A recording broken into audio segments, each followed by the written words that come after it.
Yeah, that sounds nice. What are you doing? Blowing on these bottles to see what sounds I can get. And there are two different pitches. I wonder why. I assume it has something to do with the size of the bottle. You know, I have a musician friend who ought to be able to explain this to us.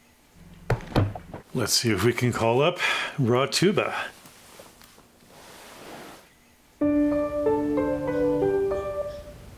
Hey, Richard, how you doing? Hi, Cris. How are you? I'm doing great. Good.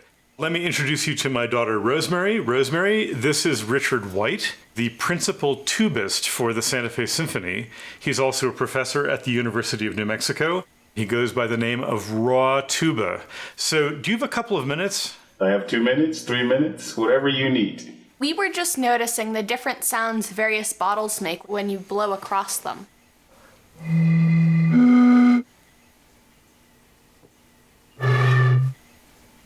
Oh, and then there's this one I got from a friend at a restaurant.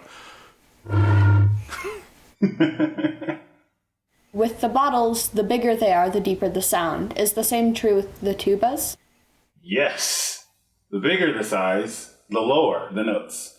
The smaller the size, the higher the notes. First, we would have the F tuba.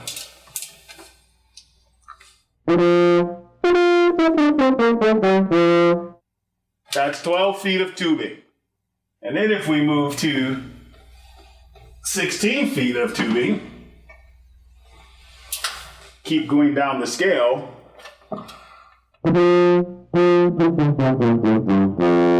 We're getting lower and lower. We're not done yet. A sousaphone in B flat, which would be 18 feet if you rolled it out. The tuba that you actually wear.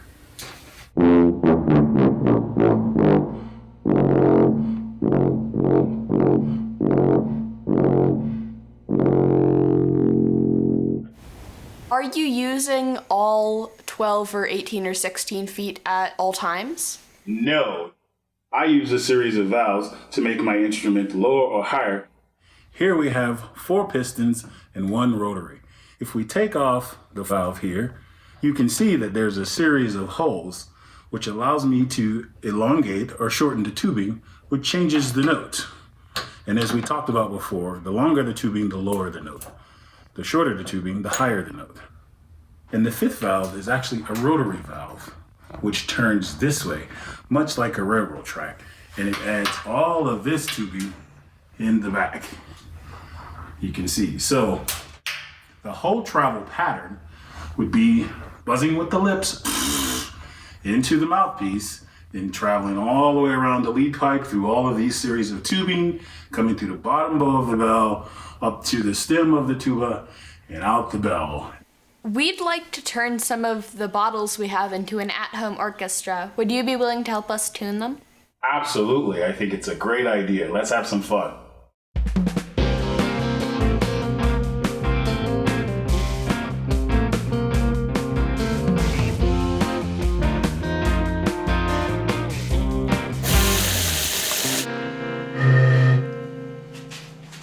So we've tried to tune this bottle to a C by adding some water. Would you tell us how close we are?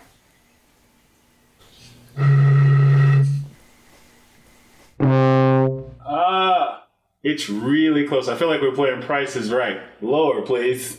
So I'll pour some water out to make the volume bigger and the note a little lower.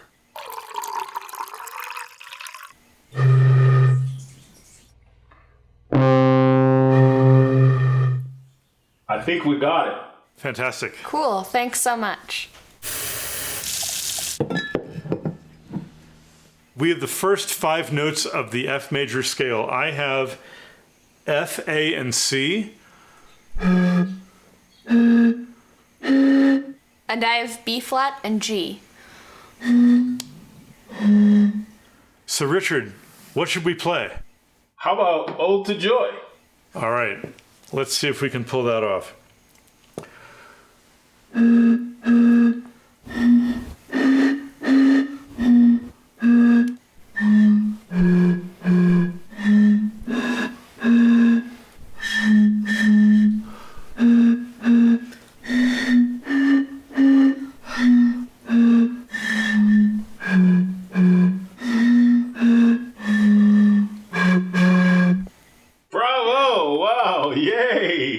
fantastic. You know, sometimes the tuba gets the melody too. Do you guys mind if I have a shot at playing the melody, the Ode to Joy? Take it away.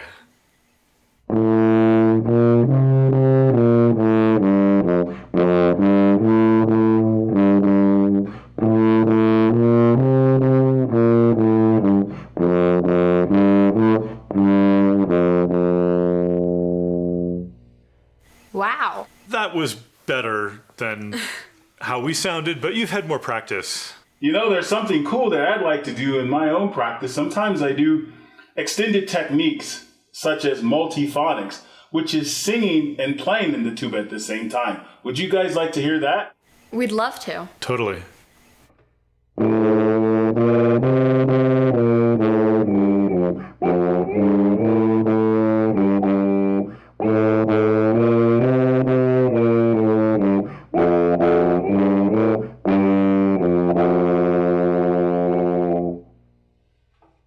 What's going on there? What are you doing? Basically, I'm singing into the tuba in my soprano voice, and I'm playing with buzzing my lips the same way we produce the sound on the tuba, the actual note of the tune. So here's the note by itself. Now adding singing on top of it. So there you're singing an octave above the tuba? Exactly right, I am. It's not just that you're singing and playing the tuba at the same time, right? Your voice is activating something in the tuba. Correct, it's activating a whole other octave while I'm playing the octave below. These are harmonics, right? It's like the fundamental is one big wave going back in the tuba, but then the octave is waves that are half as long, so there's two of them fitting inside the length of the tuba, and that makes them vibrate twice as fast. That's right on the money. Yes, absolutely, that's what's happening. So you can turn those harmonics on with your voice, basically. Yes, and I can hit, within that series, different harmonics.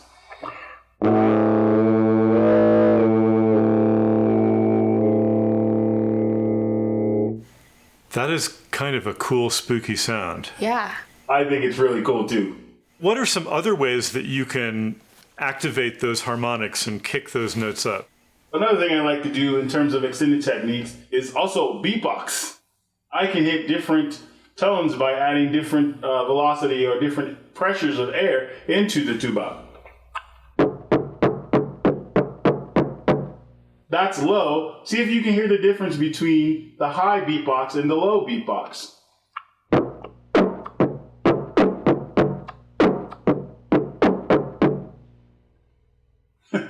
So just by changing how forceful those puffs of air are, you're activating different harmonics in the harmonic series of possible notes? Yes, so less forceful, more force, together, slow to high,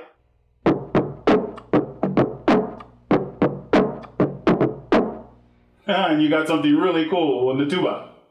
Well, it's amazing how much control you have and all the different ways that you can hit different notes. And all of this without what we were talking about before, without changing the length of the tubing or even using the valves. Yes, it's pretty cool. I like to have a lot of fun playing extended techniques, and I use it on about any tune I want to, sometimes in my own practice. I think I'd get in trouble if I tried that doing an actual symphony. Thanks so much for sharing this with us, Richard. It's amazing how you can use the physics of the tuba in so many different ways to produce all these different sounds. Yeah, thank you so much. Would you be willing to play us out? Oh, absolutely.